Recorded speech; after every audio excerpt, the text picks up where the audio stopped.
We are going to move to University of Washington, and our first presentation from University of Washington is on exploring fiber reinforced polymer concrete for accelerated bridge construction application, and Dr. Travis Thonstad is presenting that.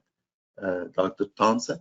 Hi, I'm Travis Thonstad at the University of Washington, and I'm here to talk about a fiber reinforced polymer concrete for accelerated bridge construction applications. And the student that's really been doing all of the work on this project, I can't take credit for, Carolyn Donahoe, is one of our master's students who should be graduating this summer.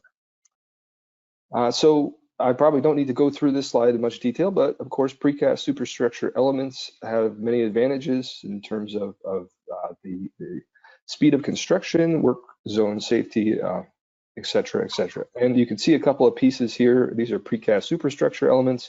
And the thing to point out, of course, is the protruding epoxy-coated bars you can see on the edge. Those, you can see the joint that they're going to use to connect the pieces together. So here is, again, those joints. So we have a label here, says rebar lap splices awaiting UHPC. So that's going to be our closure pour to connect these adjacent superstructure panels together. And this project is exploring a potential alternative for UHPC, which has some advantages in terms of the speed at which it gains strength. However, it also has some unique properties that make it different than we're used to design with. And the reason that this is possible is that the required joint width in this application is largely determined by the tensile and bond strength of the closure joint material. And of course, UHPC has a very high compressive strength, which and also bond and tension strength. And the compressive strength is not necessarily the thing that's really important here. And so we could imagine some other alternatives that have lower compressive strengths, but similar tension and bond strengths. And one of those potential alternatives is a fiber reinforced polymer concrete, or FRPC. And the good news about polymer concretes is, of course, they have a very rapid strength gain. We're really just gluing these pieces together, and so we can adjust and tune the chemistry of that material in order to have a very fast gain in strength. We can have a 4-hour return if we need to. They have high tensile strengths in the 1 to 2 KSI range, and it's glue, so you can tailor that to have excellent bond to concrete reinforcement. The challenge is that the properties of polymer concretes are temperature dependent. We have a lack of design guidance, and of course creep, which is beyond the scope of this project, but has some interesting opportunities and challenges also in design. Polymer concrete overlays have been used for decades, many decades now. They have an established history of use. They perform very well. Here's just one picture of a polyester polymer concrete overlay in Spokane, Washington. It's been in service. You can see that looks nice there. So this stuff has been used in transportation systems for many decades, and there's an opportunity to have a new application for it. So the research objectives, we were going to review the promising fiber reinforced polymer concrete materials, characterize the mechanical properties, then look at the splice performance, and develop some design recommendations. So through this review, there we go, sorry, good things hidden there. So we have our HCSC, which is the material that we've identified to investigate as part of this project, and some comparisons with UHPC and some other polymer concretes. And you can see that the compressive strength is lower than UHPC, but the tension and development length, that information that we have in terms of bond and tension strength, is similar to UHPC. So that's the promise, that's the potential here, and that's what we wanted to look at. The nice thing about polymer concretes is that it's pretty easy to mix, just like epoxy. You have part A and part B, you mix them together, and then you add, in this case, sand and rocks. And in terms of the contractor's perspective, that seems nice. It's a very simple process. In terms of a larger project, this would happen in a volumetric truck. You can see what it looks like here in our lab. The compressive strength has been very consistent between all the batches that we've done. It's a little bit lower than in some of the literature, but our lab tends to run a little hot. We're about 75 degrees Fahrenheit, which affects the strength. So you can see the plot there around, our average is around 9,200 PSI. The next step was to look at the mechanical properties of fiber reinforced polymer concrete. So these are just standard, you can imagine, QC tests that you might do for your properties. We have compression, flexure, and bond. And one of the things, there's really two pieces that I wanted to talk about. First was the strength gain over time. And one of the items that you add to this mixture is an accelerator. And depending on the amount of accelerator that you add, you're going to get both a change in working time and also a change in strength gain. And so these are three different volume ratios of accelerator. And you can see this should actually be volume of a binder there. So this is a little, it's not the overall volume is not 1%, but we got we have 8.3%, 3%, and 1%. And you can see that if you want, if 7 minutes of working time is acceptable because you're placing this with a volumetric truck, then you can get a very rapid strength gain. You can get over 75% of the strength in 2 hours. If you need longer working time, like we do in our lab to fill all of our molds, then you're kind of in the 1 to 3% range, and you get about 16 to 20 minutes of working time. So you do need to move quickly, but you can see that if you do that, you get quite a bit of strength still in 4 hours. So this is normalized strength versus time, and you can see that the one here is the 7-day strength, which is typically where we've been cutting it off. There's a very minimal gain after 7 days. And you can see a bunch of dots here, which are different tests that were done on the half hour, and then later kind of longer time periods after that. But what you can see is that in 4 hours, you're really seeing about 70 to 80% of the strength develop. So this could be a very rapid closure pour, and you could return traffic quite quickly. The nice thing that we've found is that variation due to the change in temperature has been very consistent across these properties. So you can see now if you're down below freezing, you are seeing a strength of about 1.3, 1.4 of the room temperature strength.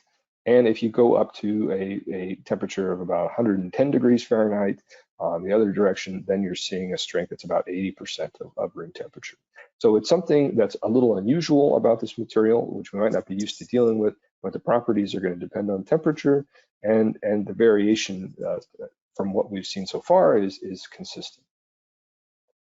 The next piece is looking at the performance of the deformed bars embedded in an FRPC at multiple temperatures. And this is thinking about the curb tests that were done for UHPC at the Federal Highway Administration. And you can see their curb test specimen here. It was essentially a large slab of precast concrete, which had some embedded number 8 bars poking out, and then long strips of UHPC with some test bars along there. And that worked well for that configuration, but now we're going to be taking that and trying to condition them in our chambers, our temperature chambers, and then test them in a universal testing machine. So we took this in spirit, we converted that into something that we could handle, get into the temperature chamber, get into the machine, and that looks something a little like this. So we have our fiber reinforced polymer concrete strip. We have number 8 bars, which are going through a block of precast concrete into that FRPC. The non-contact splice then happens in that block of polymer concrete with our epoxy coated test bar there that's gripped by the machine and pulled. We are then measuring the slip between the bar and the polymer concrete. And there's going to be a safety restraint here, just because once that fails, we get the crack propagating from the top, it's going to end up trying to split the whole specimen in half. So we need to have that safety restraint just to prevent the thing from splitting. The opportunity we had here was to look at a large space, right? We wanted to look at bar size, temperature, side cover, and the overlap length. That'd be the lap splice length. And one way to do this efficiently with some statistical rigor is looking at a centrally composite rotatable design. So it's for developing a response surface, and it has 5 levels of each variable, and they're oriented or organized in kind of a unique way. You have this cube here, which is your full factorial design, and you add to that some points at the center, and then these axial points, which are the pyramids there in the picture. So that's looking at 3 variables in 4 variables. Obviously, it's a little bit hard to visualize, but it works the same way. In the end, it means that this design has 30 runs in our design, and they're separated into blocks of 10. So here is one of these test specimens in the testing machine. You can see a typical splitting failure through the fiber reinforced polymer concrete. And mainly just wanted to show you what that looked like so you can help visualize. So far we've started off with a scoping study that was investigating the high molecular weight methacrylate primer that is applied to the concrete and the rebar to assist with bond. And what we were really looking at here, what we wanted to find out is what was the influence of the primer. And it's hard to tell here. Oh, my dashed lines did not stick around. Okay, so here is the first study that we've done. It's a fractional factorial design, so it's 10 runs. It's a resolution 3, meaning that we have some confounding in our main effects, which is temperature, the side cover, and also the splice line. What we saw in here, you can see that there's different colors here. So this light blue has primer. This dark blue does not have primer. We had some slip, but you can see that there's a difference there in terms of the strength. The same thing is true of these purple and yellow and red lines. Their counterparts without primer are down here. So primer is having some slight effect, and you can see that a little bit better in this plot here. So this now here we have bar stress at failure on the y-axis. We have the embedded length on the x-axis. There's a couple of additional variables. We're showing temperature with the symbols, and we're comparing ultra high performance concrete in orange with polyester polymer concrete in green and our HCSC in blue. And you can see temperature is indicated by the marker there. So you can see that overall, we were getting comparable stress to the UHPC at these embedded lengths. You can see UHPC is giving us a little bit higher at our kind of room temperature.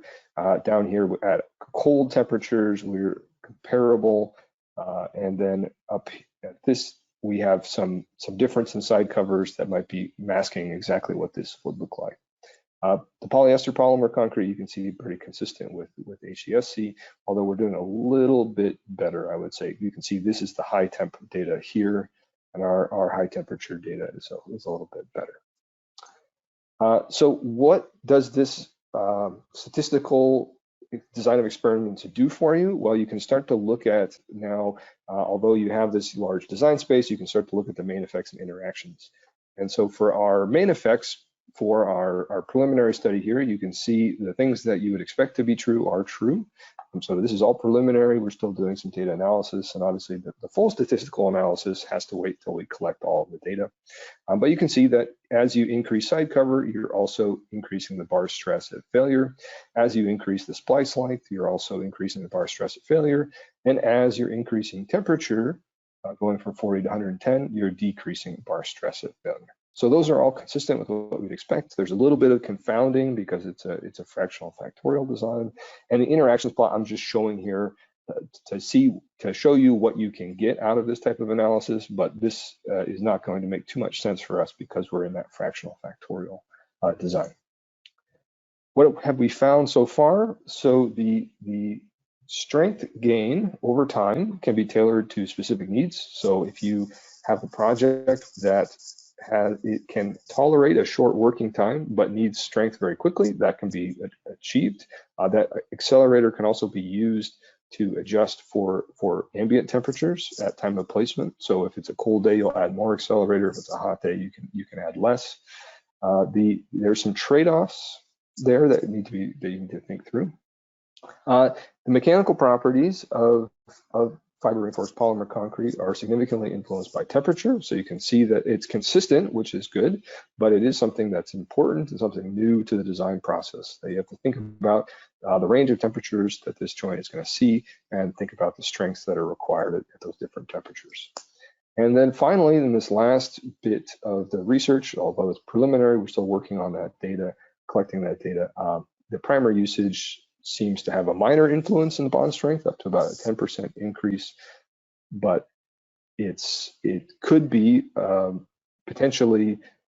So I think there's two things here. One could be that if you have a project where it's impractical to apply the primer, it could be that it's not going to affect your bond strength.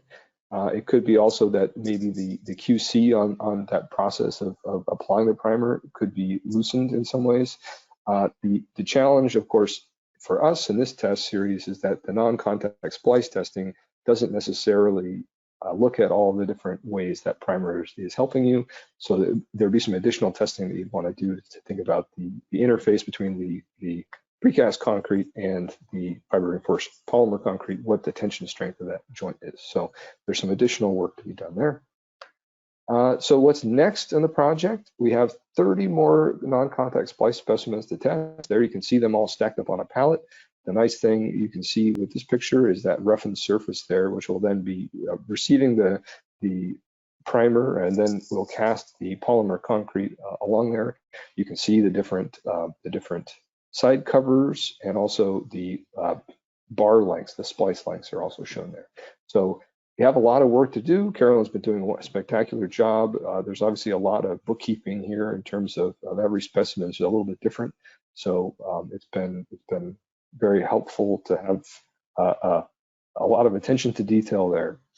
And so what are the anticipated outcomes of this project? So well, really four things: the design equation to calculate the required overlap length needed to splice epoxy coated bars in our fiber reinforced polymer concrete, should be a P there.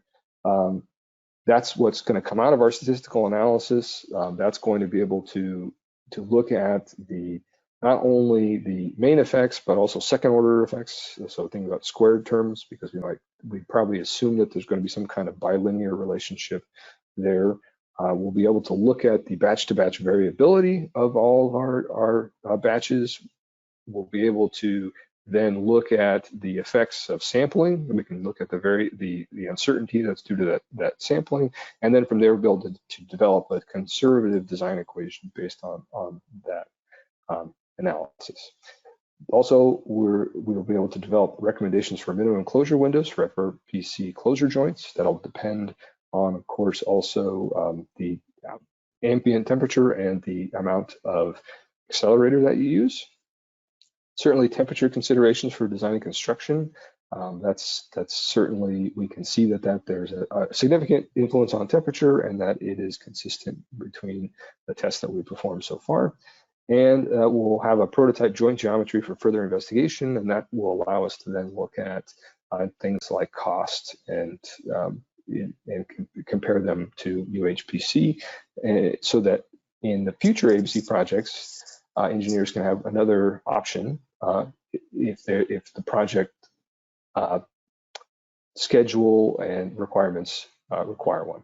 So it could be very well that UHPC is still the primary material for that closure pour, but there could be instances where fiber reinforced polymer concrete makes sense. And so with that, I would like to acknowledge Casey Raptor and Dan Oldall at Quick Bond Polymers. They have donated the materials for us to complete this project. And I'd also like to thank our advisory panel for their input as we go through the project. Their feedback and thoughts have been extremely helpful, and I appreciate their effort. And with that, I'd like to say thank you all for listening, and I'm happy to take any questions. Thank you very much, Dr. Thonstad. We don't have time for questions, but this one question I have to ask. If you please respond to it in 10-15 seconds. How is the cost of the fiber adding to this cost? What is that? What is the cost? Yeah, so this particular product uses basalt fiber, so it's not going to be as expensive as your steel fibers. but I have not looked at the pricing of those basalt fibers in detail. So I wouldn't, at the volumes that we're looking at here, it's not, so the volume ratio for this stuff is not anywhere near 2% like you'd have for UHPC. So the incremental cost of the fibers is probably less than you'd imagine, but I don't know. I don't have an exact number for you, unfortunately. Sorry. Thank you. Hopefully next time. Next time, I will look we'll into it. Yep. Thank you very much. Thank you.